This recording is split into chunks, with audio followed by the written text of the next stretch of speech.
नमस्कार, मैं हूं प्रियंका। टीएनपी न्यूज देख रहे हैं आप। बुलेटिन की शुरुआत करते हैं बड़ी खबर के साथ। अडानी समूह बड़ा दांव खेलने को तैयार हो चुका है। यूपी में बनाएगा 1600 मेगावाट का न्यूक्लियर प्लांट। निजी क्षेत्र को मंजूरी मिलते ही दौड़ में अडानी समूह देखने को मिलेगा। यूपी सरकार से अडानी समूह अब इस पर लगातार बातचीत कर रहा है। संसद में शीतकालीन सत्र में शांति बिल पारित किया गया है।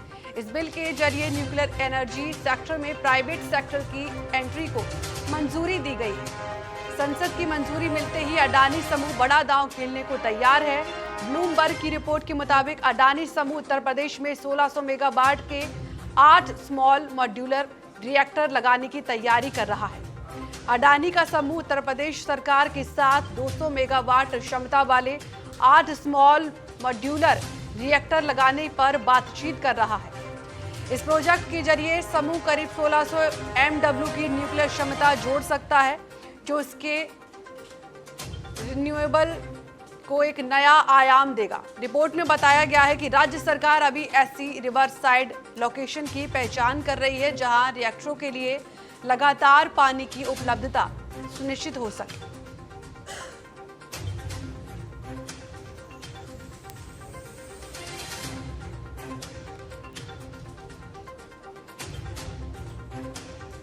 AI आधारित सिस्टम भी और इस पर लगातार काम किया जा रहा है। निजी क्षेत्र को मंजूरी मिलते ही दौड़ में अडानी समूह।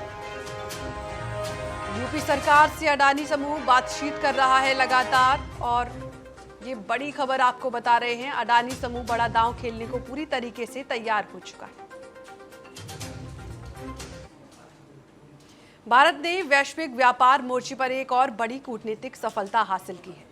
प्रधानमंत्री नरेंद्र मोदी और न्यूजीलैंड के प्रधानमंत्री क्रिस्टोफर ने के बीच टेलीफोन बातचीत के दौरान भारत न्यूजीलैंड मुक्त व्यापार समझौते की संयुक्त घोषणा की गई है। ये समझौता न सिर्फ दोनों देशों के आर्थिक रिश्तों को नई ऊंचाई देगा, बल्कि अमेरिका की संरक्षणवादी व्यापार नीतियों के दौर में भारत की वैकल्पिक वैश्विक साझेदारियों को भी मजबूत करता है।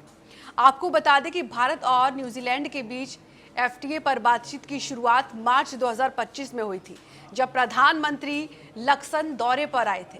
महज 8 महीने में इस मुक्त व्यापार समझौते को अंतिम रूप दिया गया है। दोनों नेताओं ने अगले 5 वर्षों में मौजूदा द्विपक्षीय वार्ता को 2 गुना करने का लक्ष्य रखा है।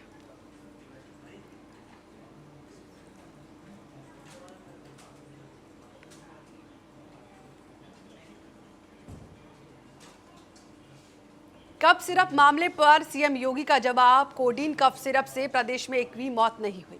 आरोपियों पर बुलडोजर चले तो चिल्लाना मत, क्योंकि कोडीन कफ सिरप मामले में मुख्यमंत्री योगी आदित्यनाथ ने विधानसभा में जवाब दिया है।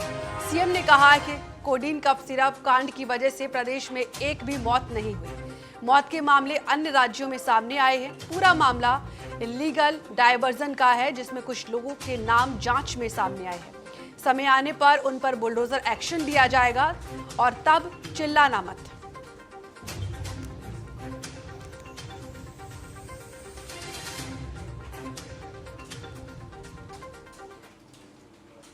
दिल्ली NCR में प्रदूषण कम होने का नाम नहीं ले रहा है। प्रदूषण नियंत्रण के लिए लागू किए गए ग्रैब दूसरे दिन नोएडा की हवा देश भर में सबसे खराब दर्ज की गई है। नोएडा प्राधिकरण ने वायु प्रदूषण कम करने के लिए पानी का छिड़काव शुरू किया। इस सीजन में पहली बार यहां का AQI रेड जोन में पहुंच गया है। वहीं ग्रेटर नोएडा में भी AQI 263 रिकॉर्ड हुआ है। AQI बढ़ने से लोगों को स्वास्थ्य संबंधी समस्याएं अब बढ़ने लगी हैं।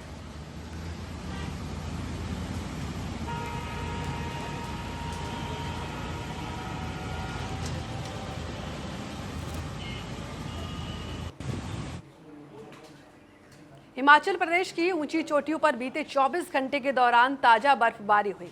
लाहौल घाटी, शिकुंजा दर्रा, रोहतांग पास, अटल टनल, कोकसर में हिमपात के बाद ऊंचे क्षेत्रों में ठंड लौट आई है।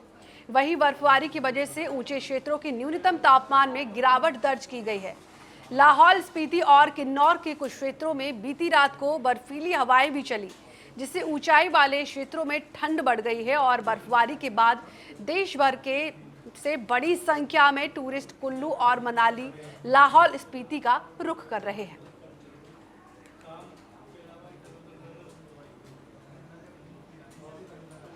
भारत के मुख्य चुनाव आयुक्त ज्ञानेश कुमार ने बूथ लेवल ऑफिसर्स को स्पष्ट निर्देश दिया है कि वोटर लिस्ट में सिर्फ भारतीय होने चाहिए। उन्होंने कहा कि समय समय पर वोटर लिस्ट का वेरिफिकेशन जरूरी है और इसमें सिर्फ भारतीय नागरिकों के नाम होने चाहिए। तेलंगाना के बूथ लेवल ऑफिसर्स की बैठक में उन्होंने कहा कि भारत विश्व का सबसे बड़ा लोकतंत्र है और बीएलओ भारतीय चुनाव प्रणाली की रीढ़ है। वोटर लिस्ट पारदर्शी हो, ये उनकी निष्ठा और ईमानदारी पर निर्भर करता है। उन्होंने ये भी कहा कि स्वस्थ लोकतंत्र के लिए मतदाता सूची का पारदर्शी होना जरूरी है और इसमें केवल भारतीय नागरिकों के नाम होने चाहिए। उन्होंने बताया कि देश के 12 राज्यों में मतदाता सूची के विशेष गहन पुनरीक्षण का काम चल रहा है और अब तेलंगाना में भी ये प्रक्रिया शुरू होगी।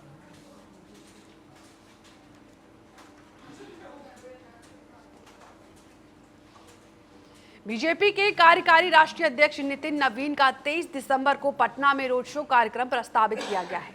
रोड शो पटना एयरपोर्ट से शुरू होकर अरण्य भवन, शेखपुरा मोड़, पटेल भवन, हाईकोर्ट और ऊर्जा भवन, आयकर, गोलंबर होते हुए भाजपा प्रदेश कार्यालय और मिलर हाई स्कूल तक पहुंचेगा।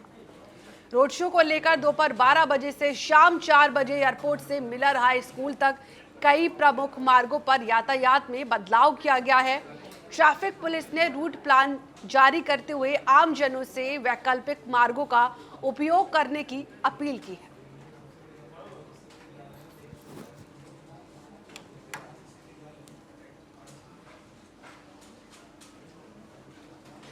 तिल्दा और नेवरा में पूर्व मुख्यमंत्री भूपेश बघेल का कांग्रेस कार्यकर्ताओं ने गर्मजोशी के साथ स्वागत किया।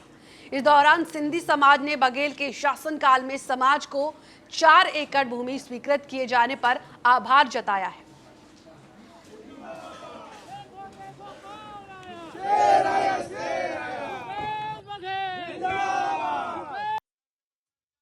ये सरकार कोई भी काम, अधूरा काम पूरा नहीं कर पा रही, नया काम तो बिल्कुल नहीं कर पा रही है और हम लोगों ने जो स्वीकृत किया था उसको भी कैंसिल कर दिया। महाराष्ट्र के पचोरा में बड़गांव म्यूनिसिपल पालिटी चुनाव में शिवसेना शिंदे गुट ने ऐतिहासिक जीत दर्ज की है। पूरे महाराष्ट्र की नजर इस मुकाबले पर थी, जहां पचौरा की विधायक किशोर अप्पा पाटिल ने अकेले दम पर चुनाव लड़ते हुए बीजेपी के कड़े मुकाबले को पीछे छोड़ दिया। बीजेपी द्वारा सभी सीटों पर उम्मीदवार उतारने और वरिष्ठ नेताओं की सक्रियता के बावजूद शिंदे गुट की जीत ने जलगांव जिले के लिए नए राजनीतिक समीकरण बना दिए हैं।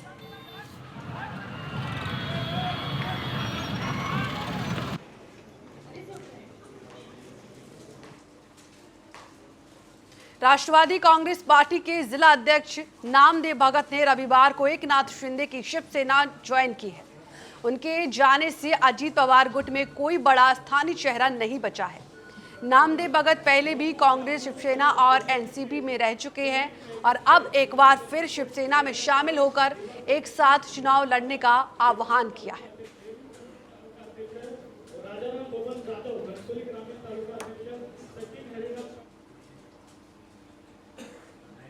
कानपुर के कलेक्टरगंज स्थित श्री गोपाल जी इंटरप्राइजेस के गोदाम में तड़के 5:30 बजे अचानक आग लग गई। धुएं के गुब्बार फैलने से घर में अफरा तफरी मच गई। फायर ब्रिगेड की टीम ने मौके पर पहुंचकर कड़ी मशक्कत के बाद आग पर काबू पाया। हालांकि गोदाम में रखे अनाज का बड़ा हिस्सा जलकर पूरी तरीके से राख हो गया, जिससे लाखों का नुकसान होने का अनुमान जताया जा रहा है। फायर ब्रिगेड ने आग लगाने का कारण शॉर्ट सर्किट बताया है। गोदाम में लगभग 1 करोड़ रुपए की अनाज बोरियां रखी हुई थी।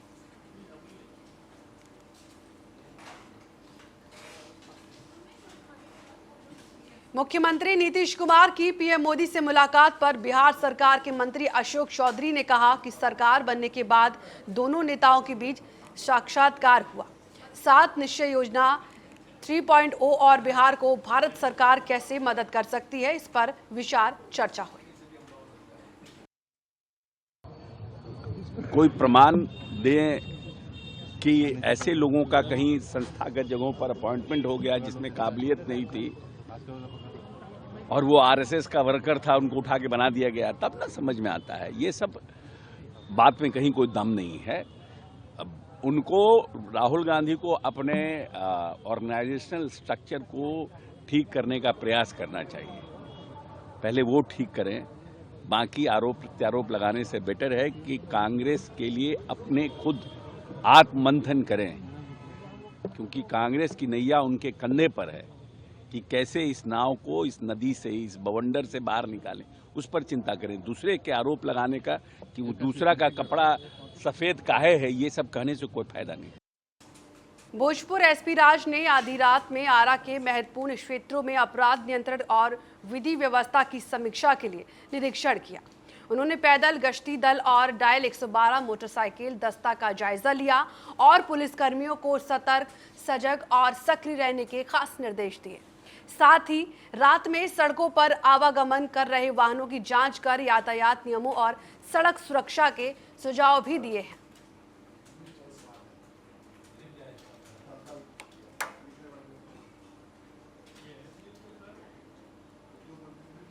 और अब खबरों में आगे बढ़ते हैं। जम्मू कश्मीर, जहां बीआरओ ने राजौरी सुनरकोट सड़क परियोजना पर काम की रफ्तार तेज कर दी है।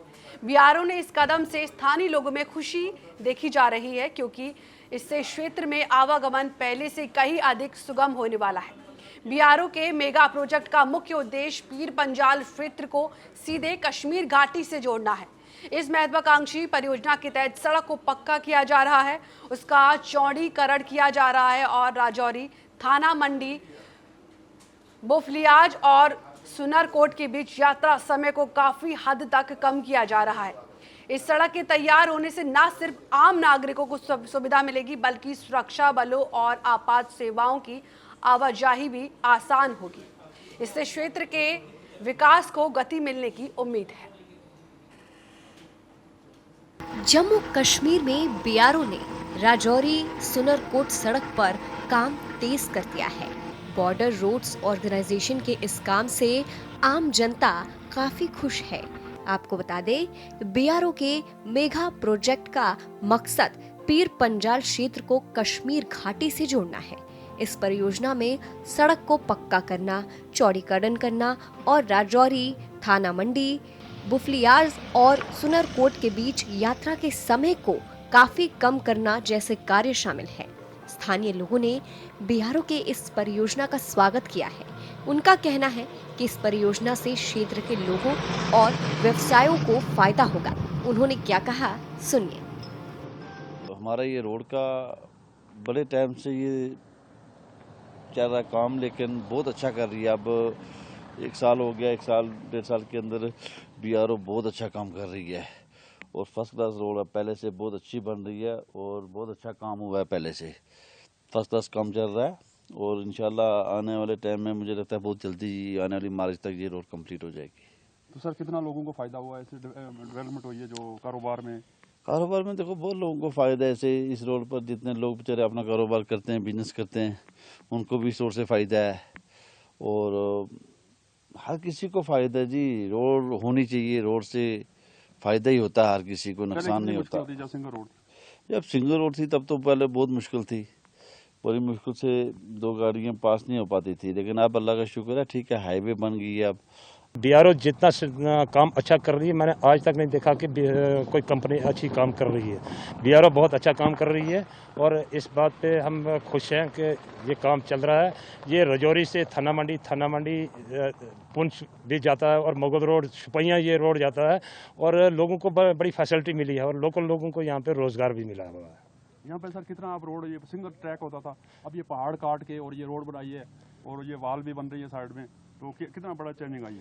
यहाँ पे तो पहले तो सिंगल रोड था, अब ये जो पहाड़ियाँ काट के बीआरओ की तरफ से पहाड़ियाँ कटवाई गई और ये पहाड़ियाँ काट के ये डबल रोड हो गया है और अब इसमें थोड़ा जो स्ट्रेच बचा है ब्लैक टॉप के लिए, ओवरऑल ये कंप्लीट है। और अब वक्त एक ब्रेक का, जल्द हाजिर होंगे।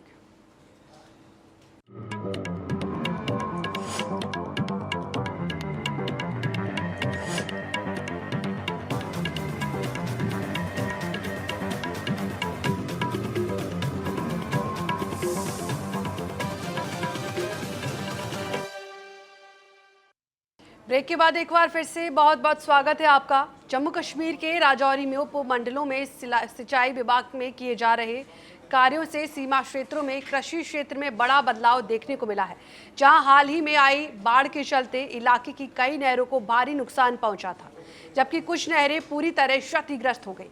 इसके बाद सिंचाई विभाग इन नहरों में मरम्मत का कार्य कर रहा है। राजौरी जिले के नौशेरा और सुंदरबनी उपमंडलों में सिंचाई विभाग द्वारा किए जा रहे कार्यों से सीमा क्षेत्रों में कृषि क्षेत्र में बड़ा बदलाव देखने को मिल रहा है। हाल ही में आई बाढ़ के कारण इलाके की कई सिंचाई नहरों को भारी नुकसान पहुंचा था, जबकि कुछ नहरें पूरी तरह क्षतिग्रस्त हो गई थीं। इसके बाद सिंचाई विभाग नौशेरा द्वारा इन नहरों के पुनर्स्थापन और मरम्मत का कार्य तेजी से किया जा रहा है। सुंदरबनी और नौशेरा क्षेत्रों में बड़ी संख्या में किसान जैविक तरीके से सब्जियों की खेती करते हैं, जिनकी बाजार में काफी मांग है। यहाँ उत्पादित सब्जियां सुंदरबनी, राजौरी, पुंछ और यहाँ तक कि रियासी जिले तक भेजी जाती हैं। बाजाबाई कांगड़ी का एरिया हो गया, सेरी का एरिया हो गया, जहाँ पे ये चाहे जंगड़ का एरिया हो गया, बहुत सारा जो नौशेरा और सुंदरबनी का जो एरिया मैं कहूँ, बहुत सारा इस एरिया में सब्जी जो उगाई जाती है। यहाँ पे जब पानी की बात आती है तो इरिगेशन डिपार्टमेंट की भी बहुत कोशिशें रहती है कि इन लोगों के घरों तक, इनकी ज़मीनों तक पानी को पहुँचाया जाए, लेकिन डिपार्टमेंट भी पूरी कोशिश कर रहा है। तो लोग भी यहाँ के जो बहुत मेहनती हैं, बहुत सारी सब्जियाँ कमाते हैं, जो देसी खादें, ऑर्गेनिक जो खादें डालकर, जो अभी जो जहरीली खादें हैं, जो केमिकल वाली खादें हैं, उनसे दूर हटकर अभी लोग ऑर्गेनिक खादों की और देसी खादों की ओर कोशिश कर रहे हैं। लेकिन चाहे इरिगेशन डिपार्टमेंट की बात हो, चाहे और भी जो दूसरे डिपार्टमेंट हैं जो इन्हीं के साथ, जैसे हार्टिकल्चर हो गया, ये हो गया, एग्रीकल्चर हो गया, सभी डिपार्टमेंट बहुत अच्छा कार्य कर रहे हैं। नवी मुंबई के सीवुड इलाके में एक ज्वेलरी शॉप में बड़ी लूट की वारदात सामने आई है, जहां आरोपियों ने बंदूक की नोक पर सोने की दुकान लूट ली, जिसमें से 3 बुर्का पहनकर दुकान के अंदर घुसे और जबकि चौथा बाहर खड़े होकर निगरानी कर रहा था।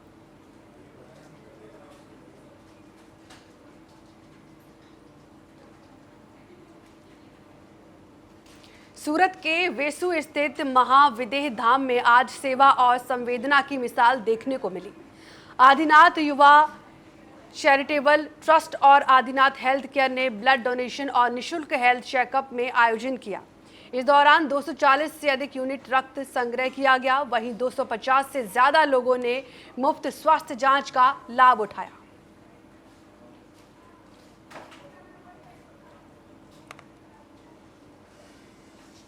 वर्धा जिले में सांप मित्र पांडु खत्री और नीलेश कलोड़े ने समय पर पहुंचकर घोनस प्रजाति के जहरीले सांप को जीवन दान दिया।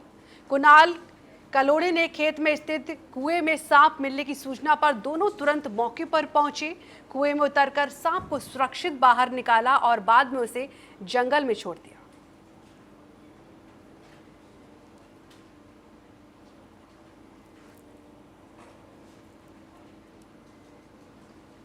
पूर्णिया सांसद राजेश रंजन उर्फ पप्पू यादव के बेटे सार्थक रंजन के आईपीएल में चयन के बाद उनके पैतृक गांव खुर्दा में उत्साह का माहौल है। सांसद पप्पू यादव के गांव पहुंचने पर लोगों ने और सार्थक रंजन को बधाई दी। इस मौके पर पारिवारिक भोज का आयोजन किया गया, जिसमें बड़ी संख्या में लोग शामिल हुए। पप्पू यादव ने खुद भोजन परोसा और जरूरतमंदों को चादर भी बांटा। बेटे की सफलता पर पप्पू यादव ने कहा कि जब संतान अपनी पहचान खुद बनाती है तो ये पिता के लिए सबसे बड़ा गर्व होता है। आज खुशी का माहौल है। गांव में सामूहिक भोज का आयोजन किया गया है पूर्णिया सांसद माननीय पप्पू यादव जी के द्वारा। आज हम सभी खुशी से प्रफुल्लित है कि आज इस खुर्दा के माटी के लाल सार्थक रंजन का चयन आईपीएल क्रिकेट मैच में हुआ है। जिस तरह पूर्णिया सांसद माननीय पप्पू यादव जी अपने समाज के लिए काम कर रहे हैं, बहुत आभार की बात है। इस खुर्दा के धरती से क्रिकेट में बिहार का एक नंबर 1 पे आया है। हम लोग का तो खुशी से दुनिया झूम उठा है। उसके चलते नेताजी ने पूरा कुमारखंड प्रखंड के लिए आमंत्रित किया है भोज के खाने के लिए, खाना खाने के लिए। कितना खुश है गांव के लोग? गांव के लोग पूरा खुशी में झूम उठा है। जैसे डीएम बनता है ना, उससे भी ज्यादा झूम उठा है इस गांव का खुर्दा का धरती। खुर्दा का धरती पे ऐसा पुत्र जन्म लिया है कि जो उसका पिता भी इस धरती को रोशन कर दिया, उसका पुत्र भी रोशन कर रहा है। इसके लिए हम लोग धन्यवाद करते हैं और वृद्धि करते हैं पूरा जिला के इंसान को कि मेरा धरती पे ऐसा पुत्र जन्म लिया है और मेरा भाई ऐसा जन्म लिया है एमपी साहब, इसके लिए धरती धन्यवाद हो गया। छत्तीसगढ़ के सुकमा में कांग्रेस ने धान खरीदी में धांधली का आरोप लगाते हुए NH 30 पर चक्का जाम किया। इस दौरान कांग्रेस कार्यकर्ताओं ने सरकार के खिलाफ जमकर नारेबाजी की। कांग्रेस का आरोप है कि भाजपा सरकार धान खरीदी में किसानों के साथ अन्याय कर रही है।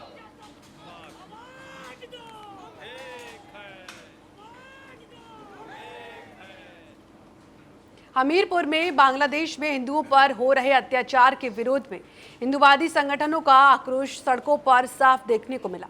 संगठनों ने पैदल मार्च निकालते हुए जोरदार नारेबाजी की और बांग्लादेश के प्रधानमंत्री का पुतला दहन किया। प्रदर्शनकारियों ने भारत सरकार से मामले में हस्तक्षेप कर बांग्लादेश में अल्पसंख्यक हिंदुओं की सुरक्षा सुनिश्चित करने की मांग की है। भारत ही नहीं अब तो पूरे विश्व को पता है कि जिस प्रकार बांग्लादेश में जो अल्पसंख्यक भाई यानी हमारे जो सनातन बंधु हैं, जो हिंदू वहाँ पर निवास कर रहे हैं, उनके साथ प्रतिदिन जो है निर्मम हत्याएं की जा रही हैं, बहन बेटियों को लूटा जा रहा है, काटा जा रहा है, उनकी दुकानों पर जबरदस्त कब्जा किया जा रहा है, कहीं ना कहीं निंदनीय है। अभी 2 दिन पहले एक हमारे जो है सनातनी हिंदू भाई को बीच चौराहे पर जिंदा जला दिया गया, जो कि पूरी मानवता को संसार करने वाला था। हम उसी संदर्भ में आज हमने बांग्लादेश के प्रधानमंत्री मोहम्मद यूनुस का पुतला दहन किया है। जोधपुर के रावण चबूतरे में आज पश्चिमी राजस्थान उद्योग हस्तशिल्प मेला 2025 का भूमि पूजन संपन्न हुआ। राजस्थान सरकार की ओर से आयोजित ये भव्य उत्सव 25 दिसंबर से 4 जनवरी तक चलेगा। मेले का उद्देश्य उद्योगों और शिल्प कलाकारों को प्रोत्साहन देना है। भूमि पूजन कार्यक्रम में कानून मंत्री जोगाराम पटेल, ऊन बोर्ड अध्यक्ष जसवंत सिंह बिश्नोई, लघु उद्योग भारती के प्रांतीय अध्यक्ष घनश्याम ओझा सहित कई जनप्रतिनिधि और अधिकारी मौजूद रहे।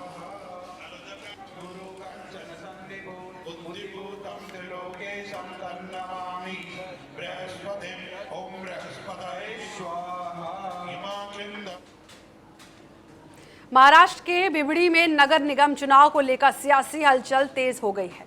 वार्ड नंबर 23 में बिहार समाज ने कई शर्तों के साथ उम्मीदवार नीलेश चौधरी को समर्थन देने का ऐलान किया है।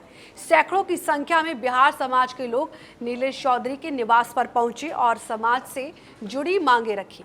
उम्मीदवार नीलेश चौधरी ने सभी मांगे पूरी करने का आश्वासन देते हुए समाज का विश्वास जीतने की कोशिश की। इस मौके पर समाज के प्रमुख पदाधिकारी और बड़ी संख्या में लोग मौजूद रहे।